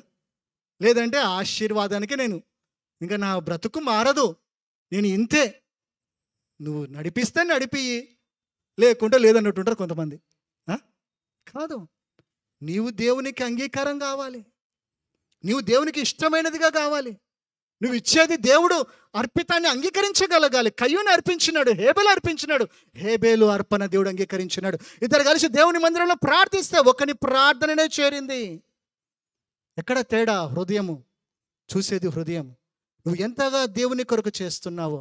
జక్కయ్యని 5వ వంతు చేసే చాలు ఆయన, కానీ 4 అంతలు చెల్లిస్తానంటున్నాడు. ఆలస్యం కాలేదు ఆశీర్వాదం. ఎటువంటి ఆశీర్వాదం? పరలోకపు ఆశీర్వాదము. ఒక యవనస్తుడు వచ్చినాడు దేవుని దగ్గరికి, అయ్యా నిత్య జీవమును పొందుకోవాలంటే నేనేం చేయాలి అని అంటున్నాడు. మార్కు సువార్త 10వ అధ్యాయములో చూసినట్లయితే యవనస్తుడికి దేవుడు చెప్పినాడు, అయ్యా ఈ విధంగా బ్రతుకు, ఈ విధంగా బ్రతుకు, వ్యభిచారం చేయకు, మోసం చేయకు, అబద్ధాలాడకు, నీ తల్లిదండ్రులను సన్మానించు, మరి దేవునికి 10వ భాగాలు అర్పించు, దేవుని మందిరానికి సమాజంగా కూడుకోవాలంటే ఆ ఇక యవనస్తుడు చెప్పిన మాట, బాల్యము నుండే ఇది జరిగిస్తున్నాను. ఎంత బాగుంది ఆ మాట. అక్కడ ఒక మంచి మాట రాసి ఉంటుంది. యేసు ప్రభు ఆ వ్యక్తిని ప్రేమించినాడంటే ఆ మాట చెప్పినందుకు. దేవుడు ఎవరిని ప్రేమిస్తాడు? ఎవరిని ప్రేమిస్తాడు? సర్దుకోకుండా దేవుని కొరకు బ్రతకడము దేవుడు ప్రేమిస్తాడు. ఆ యవనస్తుని కూడా దేవుడు ప్రేమించి అన్నాడంట, నీకు ఒక్కటే కొదువుగా ఉన్నదిరా నాయన. ఏంటట? ఒక్కటే. ఆ ఒక్కటి నువ్వు జరిగించు, నువ్వు పరిపూర్ణుడవవుతావు. పరిశుద్ధుడు కాదు, పరిపూర్ణతలోనికి నువ్వు వెళ్తావు. అంటే ఏంటిది ప్రభా చెప్పు, నేను జరిగించేస్తానంటే, నీ ఆస్తి అంతా బీదలకు పంచిపెట్టి నువ్వు వచ్చి నన్ను వెంబడించు అంటే తను ఎంతగానో బాధపడ్డాడంట. హన్న ప్రార్థించడం మాత్రమే కాదు, నా కొడుకుని ఇస్తే ఆ కొడుకుని నీ కొరకే అప్పజెప్పుకుంటాను. నాకొద్దు నా కొడుకు, నా ఇంట్లో తిరిగే అవసరం లేదు, వాడిని ఏదో కలెక్టరో యాక్టరో డాక్టరో కాదు, నీ మందిరంలో వాడు పడి ఉంటాడు అంతే. ఎప్పటి వరకు? చాలామంది, అన్న ఎన్ని వారాలు రావాలి చర్చికి, ఎన్ని రోజులు చేయాలి ఉపవాసాలు, చెబితే చేస్తారంట, సొంతంగా మాత్రం ఉండదు. అంటే 7 వారాలు చర్చికి వస్తే 8వ వారం సినిమాలకు వెళ్ళచ్చు. 7 వారాలు చర్చికి నమ్మకంగా వస్తే ఏమైనా దీక్షనా? ఏమైనా డ్రెస్ వేసుకున్నావా? మళ్ళీ ఇంకెవరిని విమర్శించడం అవుతుందేమో. లేదు కదా. అన్న అంటుంది, కొద్ది రోజులు మా ఇంట్లో ఈ చర్చిలో పెడతాను, కొన్ని రోజులు మా ఇంట్లో పెట్టుకుంటా అన్నదా సమయల్ని? కాదు, వాడు పుట్టిన తడువు మాత్రమే కాదు, పాలు మాన్పించేంత వరకు నా దగ్గర ఉంటాడు. ఆ తర్వాత దేవుని మందిరంలో అప్పగిస్తా అని చెప్పి మీరు కనే పిల్లల్ని మాకు ఇవ్వకండి. అది అన్నతోనే, మాకు ఓపిక లేదు. సేవ జరిగేది ఉంది, పరిచయం జరిగేది ఉంది. దేవుని కొరకు పెంచండి, దేవుని భయంలో పెంచండి, దేవుని భక్తిలో పెంచండి. మీరు మాదిరి ఉండండి. వాళ్ళకి చెప్పడం కాదు, ముందు మనం చేస్తే మనం వెంబడ వాళ్ళు కూడా నడుచుకొని వస్తారు. మనం చెయ్యం, వాళ్ళేదో రుద్దుతూ ఉంటాం కదా. కాదు. కాబట్టి మరి దేవునికి తను తాను అప్పగించుకోవడానికి ఇష్టపడ్డది. చివరిగా ముగింపుకు వచ్చేస్తున్నాను. కాబట్టి మరి ఆ యవనస్తుడు జరిగించడానికి ఇష్టపడలేదు, దేవుని వాక్కును నెరవేర్చడానికి ఇష్టపడలేదు. జక్కయ్య అడిగిన దానికంటే కూడా ఎక్కువగా చేసినాడు. నువ్వెంత చేస్తున్నావో కూడా దేవుడు చూస్తాడు కదా. నువ్వెంత చేస్తున్నావో. మరి హన్న అంటున్న మాట మంచిగా ఉంటుంది. ఎన్నటికి ఆ క్షౌరపు కత్తి వాణ్ణి ముట్టనీయకుండా వాడు బ్రతుకు దినములన్నిట నేను వానిని యెహోవానగు నీకే నేను అప్పగించుచున్నాను అంటుంది. దేవునికి అప్పచెప్పుకోవడానికి ఇష్టపడతా ఉంది. ఆ తర్వాత ఆ తీర్మానంతో పాటు తను చేసింది ఏంటిది అంటే, ఆ రోజు ఏడవడం బంద్ చేసింది. ఆమె ప్రతి సంవత్సరం ఏడుచుకుంటూ వచ్చింది, కానీ దేవుని సన్నిధిలో మొదటిది ఏడ్చింది, రెండోది తీర్మానం చేసుకున్నది దేవునికి ఇస్తా అని, మూడోది తను జరిగించడానికి ఇష్టపడ్డది. ఏమని? అప్పటి నుంచి అంట 18వ వచనం రాసి ఉంటుంది, నాట నుండి దుఃఖముఖిగా నుండుట చెప్పాలి మానేసింది. కొంతమంది ఇంకా మానరు. ఎన్ని అయినా కానీ, ఆపరేషన్లు అయినా కూడా, ఎంత చేసినా కూడా, నేను పట్టిన కుందేలుకి ఆ, మూడే కాల పాస్టర్ అంటుండే, ఒక కొమ్ము కూడా ఉందని చెప్తుండే అంట. అంత మొండి కూడా కొంతమంది. ఆ? కాదు కదా. నిన్ను నువ్వు మార్పుకు నువ్వు ఇష్టపడగలగాలి. దేవునికి నిన్ను నువ్వు ఇచ్చుకోవడానికి ఇష్టపడాలి. ఈ సంవత్సరం ఎలా ఉండబోతుంది అనేది కాదు, ఈ సంవత్సరం నువ్వు ఎలా ఉండగలగాలి, ఈ సంవత్సరం నువ్వు ఎలా జీవించగలగాలి, నిన్ను నువ్వు దేవునికి ఇచ్చేసుకోవడానికి ఇష్టపడాలి. నాట నుండి దుఃఖముఖిగా నుండి మానివేసింది, దేవుడు ఆమెను జ్ఞాపకము చేసుకొని గర్భమును తెరిచినాడని తర్వాత రాసి ఉంటుంది. కాబట్టి మరి ఎన్నడూ ఎప్పుడు కూడా నువ్వు సనుక్కునేది కాదు, గొనుక్కునేది కాదు. ఏంది నాన్న ఇది ఏంది, అది ఏంది, ఈ పరిస్థితి ఏంది, ఇంకెప్పుడు అని చెప్పి మనలో మనం సనుక్కుంటూ గొనుక్కుంటూ ఉంటాము. దాన్ని బట్టి బైబిల్ రాస్తుంటుంది, వాళ్ళు సనిగినందుకు సంహారకుని చేత నశించిపోయారని రాస్తుంటుంది. కానీ నువ్వు సనగక, గొనగక, చింతించక, విచారణ పెట్టక విశ్వాసంలో ఉండు. మరి మొదటి సమయంలో 1వ అధ్యాయము 22వ వచనమును చూసినట్లయితే, బిడ్డ పాలు విడిచి వరకు నేను దేవుని మందిరానికి రానని చెప్పి తన భర్తతో అంటుంది. అప్పుడు భర్త ఒక మంచి మాట అంటున్నాడు. 23వ వచనం, 1వ అధ్యాయము 23వ వచనం ఒకసారి చదవండి. కాబట్టి ఆమె పెనిమిటి అయిన ఎల్కానా, నీ దృష్టికి ఏది మంచిదో అది చేయుము. నీవు వానికి పాలు మాన్పించు వరకు నిలిచియుండుము. యెహోవా తన వాక్యమును స్థిరపరచును. యెహోవా తన వాక్యమును స్థిరపరచును. దేవుడు చేసిన వాగ్దానం స్థిరపరుస్తాడు, కానీ మనుషులే స్థిరముగా ఉండలేకపోతా ఉన్నారు. వాడు పాలు మాన్పించేంత వరకు నేను ఉంటానని చెప్పి సమూయేలుని 12 సంవత్సరాలు అయినా, కొంచెం తెలివి ఎక్కువ కదా వీళ్ళకి, కొంతమందికి తెలివి చాలా ఎక్కువ, వీళ్ళకే ఎక్కువ అనుకొని ఏం చేస్తారు, మన పాలు మాన్పించేంత వరకు అన్నాం కదా, 12 సంవత్సరాలు రాని నేను వాడిని పాలకి ఇస్తూనే ఉంటానంటారు కొంతమంది. పాలిస్తాను ఆలస్యం అవుతూ ఉంటుంది, పాలిస్తాను ఆలస్యం అవుతూ ఉంటుంది. ఇంకా పెద్దగా అయిన తర్వాత ఇస్తూ ఉంటారు కొంతమంది. కానీ ఏం చేసింది, అక్కడ ఒక మంచి మాట రాస్తుంటుంది. 3 సంవత్సరాలకు సమూయేలుని తీసుకొని వెళ్ళింది దేవుని మందిరానికి. ఎలా తీసుకెళ్ళింది, నడిపించుకొని తీసుకురాలేదు. బైబిల్ రాస్తుంటుంది, ఎత్తుకొని తీసుకెళ్ళిందంట. ఎందుకు, పిల్లవాడు కాబట్టి. తను చేసిన మాట, తను దేవుని కొరకు ఇచ్చిన మాట, వాగ్దానాన్ని స్థిరపరిచింది. మరి హన్నా, మరి మనము ఎంతగా స్థిరపరచగలుగుతున్నామో. కొలస్సీయులకు రాసిన పత్రిక 2వ అధ్యాయము 7వ వచనం, విశ్వాసమందు స్థిరపడుచు కృతజ్ఞతాస్తుతులు చెల్లించుట యందు విస్తరించుచు ఆయన యందు నడుచుకునుడి అని రాస్తుంది. ఏంటంట, మరి దేవుని యందు మనము మన స్థిరత్వం దేంట్లో అంటే విశ్వాసంలో. రెండో మాట, కృతజ్ఞత చెల్లించడంలో ఎన్నడూ కూడా మనము మర్చిపోయేది కాదు. ఆయన యందు ఉండి మనము నడుచుకోగలగాలి. మరి అటువంటి జీవితాన్ని మనము కలిగి ఉన్నామా, ఒకసారి ఆలోచన చేద్దాం. మరి చివరిగా ముగింపుకు చేస్తున్నాను. మరి హన్నా విషయంలో మనం ఇంకా చూసుకున్నట్లయితే, ఆదికాండము 39వ అధ్యాయము, హల్లెలూయా హల్లెలూయా, 39వ అధ్యాయంలో యోసేపు గురించి రాసి ఉంటుంది. యోసేపు దేవుడు వాగ్దానం చేసినాడు, ఆ వాగ్దానం నెరవేర్పులో తను ఏం చేసినాడు, పాపానికి దూరముగా ఉన్నాడు. తన యజమానురాలే ఎంత విసిగించిందో అంత విసిగించింది, కానీ తను ఏం చేసినాడంట, తన మాట ఎప్పుడు వినలేదంట. అంతేకాదు అక్కడ ఇంకొక మంచి మాట రాసుంటుంది. 39వ అధ్యాయము 10వ వచనంలో, ఆమెతో ఉండటానికైనాను మాట విన్నవాడు కాడంట. ఏంటంట, ఆమె మాటని వినడానికైనా ఇష్టపడలేదంట, ఆమెతో ఉండడానికి కూడా ఇష్టపడలేదంట యోసేపు. పాపము చేయకుండా ఉండాలి అంటే నువ్వేం చేయాలి, ఏం చేయాలి? కీర్తనలు 1వ అధ్యాయము 1వ వచనం రాసుంటుంది. ఏంటిది, పాపుల మార్గంలో మనము వెళ్ళొద్దు. పాపుల మార్గంలోనే ఉంటారు. స్నేహితుడు బాగా తిరిగిపోతాడు, తాగుపోతాడు, ఇంకా అంత ఆంబోతులే, కానీ వాళ్ళ స్నేహం మారరు, వాళ్ళు వదిలిపెట్టరు.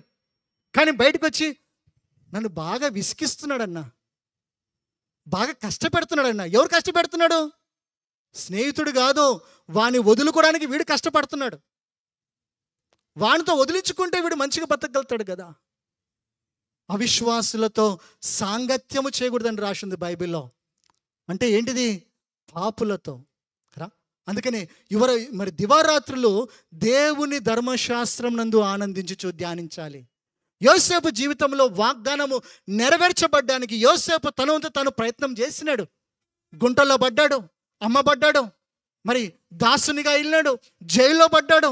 కానీ తన ఆఖరి ఊపిరి వరకు ఏంటిది అంటే తపన, దేవునికి నేను విరోధముగా ఉండకూడదు. ఈరోజు చెప్తున్న మాట అదే. మొదటి నుంచి నీ జీవితంలో దేవుని వాగ్దానాలు నెరవేర్చబడాలంటే, దేవుడు నీకు ఇచ్చినటువంటి పిలుపు నెరవేర్చబడాలి అంటే, నువ్వు దేవుని వైపు చూడడం కాదు, నీవు దేవుని కొరకు నువ్వేం చేస్తున్నావని నిన్ను నువ్వు పరీక్షించుకోగలగాలి. ఉట్టి ప్రభు బల రోజునాడే మాత్రమే కాదు, ప్రతి క్షణము నువ్వు పరీక్షించుకోగలగాలి. ప్రతి క్షణం ఏ విధంగా నన్ను నేను దేవుని కొరకు ప్రాణార్పణముగా పోయబడుతున్నానా, ఏ విధంగా దేవునికి మహిమ వచ్చే జీవితాన్ని జీవిస్తూ ఉన్నానా. కాబట్టి హన్న తన్ను తాను తీర్మానం చేసుకుంది. ఈ విధంగా భక్తుల జీవితంలో చూసినట్లయితే ఏంటిది, వారి జీవితంలో జరిగించబడ్డది అంటే వారి వైపు ఉన్నది, అబ్రహాము వైపు ఉన్నది, యాకోబు వైపు ఉన్నది. యోసేపు తన వద్ద తను చేసినాడు కాబట్టి ఆ వాగ్దానాలు నెరవేర్చబడ్డాయి. తను చూపించిన కళ నెరవేర్చబడ్డది. మన జీవితంలో నెరవేర్చబడాలంటే మన వంతు మనము చేయగలగాలి. చివరిగా మొదటి సమూయేలు 1వ అధ్యాయము 24వ వచనములు చూసినట్లయితే, పాలు మాన్పించిన తర్వాత ఆ పిల్లవాడిని ఎత్తుకొని 28వ వచనం రాస్తుంటది, యెహోవాకు ప్రతిష్ఠించుకున్నాడు. ఆ తర్వాత 28వ వచనం ఒకసారి చూడండి, 28. కాబట్టి నేను ఆ బిడ్డను యెహోవాకు ప్రతిష్ఠించుచున్నాను, తాను బ్రతుకు దినములన్నిటను వాడు యెహోవాకు ప్రతిష్ఠితుడని చెప్పాను. ఆ తర్వాత ఏమైంది? అప్పుడు సమూయేలు ఏమి చేశాను? వాడు పబ్జీ గేమ్ ఆడుకొనేను, వాట్సాప్ యూట్యూబ్ ఆడుకొనేను అని రాసిందా? చాలామంది పిల్లలు చెడిపోతూ ఉన్నారు.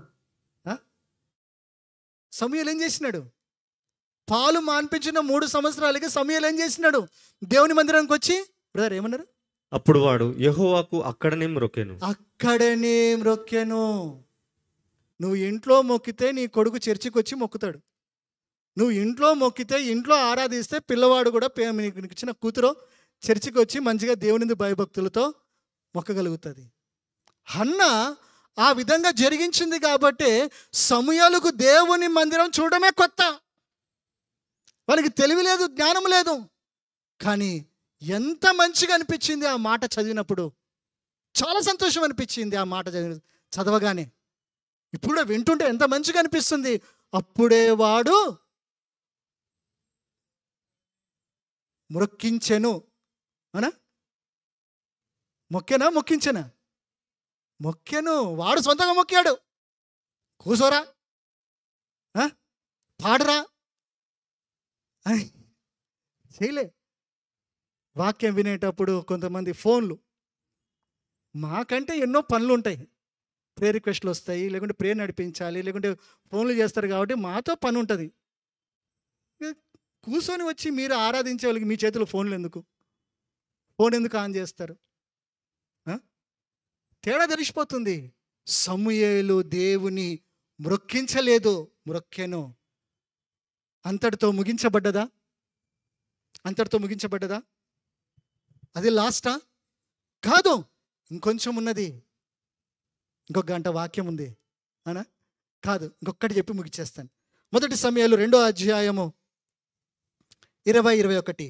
సమూయేలుని తీసుకొచ్చి తన తల్లి దేవుని మందిరంలో పెట్టిన తర్వాత దేవునికి ప్రతిష్ఠించుకుంటానని చెప్పి మ్రొక్కుబడి చెల్లించుకున్న తర్వాత హన్న ఆ విధంగానే ఉండిపోయిందా? పిల్లలు లేకుండా? లేదు. ఏం చేసినాడు దేవుడు? 20 వచనం. యెహోవా సన్నిధిని మనవి చేసుకున్నాక నీకు దొరికిన ఈ సంతానమునకు ప్రతిగా యెహోవా నీకు సంతానం నిచ్చునుగాక. ఏలి హన్నాతో అంటున్నాడు, నీవు సమూయేలుని నీకు ఇచ్చిన తర్వాత ఎన్నో సంవత్సరాలకి నువ్వు నీకు దేవునికి ప్రతిష్ఠితమని ఇచ్చినావు కదా, దేవుడు నీకు ప్రతిగా ఇస్తాడులే. ఒక్కరినో ఇద్దరినో చెప్పట్లేకపోతున్నాడు, ధైర్యం కూడా లేదు ఆయనకి. ఎందుకు?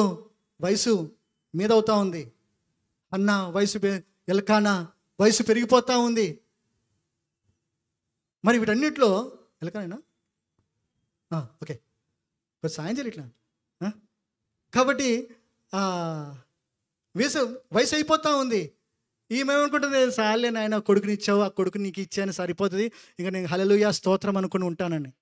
కానీ ఏలి అంటున్నాడు, నువ్వు ఇచ్చిన దానికి ప్రతిగా దేవుడు నీకు తిరిగి సంతానం ఇస్తాడంటే ఏమి ఇస్తాడులే అనుకున్నది. కానీ దేవుడు ఏం చేసినాడు?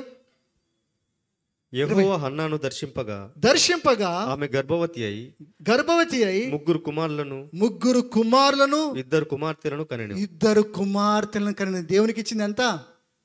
ఒక్కటి. దేవుడు తిరిగి ఇచ్చింది ఎంత? 5. దేవుడు ఎప్పుడు చిన్న చేయడండి నిన్ను. నువ్వు దేవుని కొరకు ఇస్తే, నువ్వు దేవుని కొరకు చేస్తే, నువ్వు దేవుడు చూస్తున్నాడని దేవుని కొరకు చేస్తే మాత్రం దేవుడు నిన్ను ఒక్కటి చేస్తే నీకు రెట్టింపు 5 ఇస్తాడు. 5 కాదు, ఏంటిది? కృప కొలది ఇస్తాడు, కృప కొలది. కాబట్టి రూతు 2:12 మరి బోయాజు అంటున్నాడు, నువ్వు చేసిన దానికి దేవుడు నీకు ప్రతిఫలం ఇస్తాడు. ఎంత చేసినావో దానికి నువ్వు తప్పకుండా ప్రతిఫలం పొందుకుంటావు. జకర్యా గ్రంథము 9:12. బంధకములలో పడియుండి నిరీక్షణ గలవారులారా మీ కోటను మరలా ప్రవేశించుడి. రెండంతలుగా మీకు మేలు చేసేదనని నేడు నేను మీకు తెలియజేయుచున్నాను. దేవుడు నిన్ను తన కృప కొలది దేవుడు నిన్ను దీవిస్తాడు. నువ్వు ఊహించిన దానికంటే గొప్ప చేస్తాడు. కావలసిందల్లా ఏంటిది? నిరీక్షణ. హన్నా చేసింది, ప్రార్థించింది, దేవుని సన్నిధిలో మొక్కుబడి చేసుకుంది, తీర్మానము చేసుకున్నది, ఆ తీర్మానమును జరిగించింది. ఆలస్యము చేయక, సాకులు వంకలు పెట్టక జరిగించడానికి ఇష్టపడ్డది. తన్ను తాను దేవుని కొరకు చేసింది కాబట్టి మరి హన్నా ఒక ఆశీర్వాదవంతురాలుగా, ఒక మాదిరికరమైన జీవితంతో జీవించగలిగింది. తన జీవితంలో ఆ యొక్క వాగ్దానాలన్నీ కూడా నెరవేర్చబడ్డానికి తన్నుగా దేవుని కొరకు ఇచ్చుకుంది. మరి మన తీర్మానం ఏంటిది? మునుపటి జీవితమేనా? మునుపటిలాగానే దేవునికి ఆయాసకరమైనదేనా? వద్దు. దేవుని కొరకు ఒక మంచి తీర్మానం చేసుకుందాము. దేవుని మార్గాలలో సర్దుకోకుండా బ్రతకడానికి, ఆయన కొరకు ఆఖరి ఊపిరి వరకు జీవించడానికి నీ తీర్మానం చెప్పు. మరి వాక్యం ఎంత, ప్రార్థన ఎంత, దేవుడు చెప్పిన దానికంటే ఎక్కువ జక్కయ్య చేయడానికి ఇష్టపడ్డాడు. మరి మనము ఎంతగా జరిగించగలగాలి? దేవుడు చెప్పిన దాన్నే అనేది కాదు, ఆయన చెప్పిన దానికంటే ఎక్కువ. కానీ ఆయన చెప్పంది చేసేది కాదు, ఆయన చెప్పిన దానికంటే ఎక్కువ చేయడానికి నువ్వు దేవునికి అప్పచెప్పుకో. దేవుడు నిన్ను దీవిస్తాడు. దేవుడి మాటలు దేవుడు దీవించును గాక.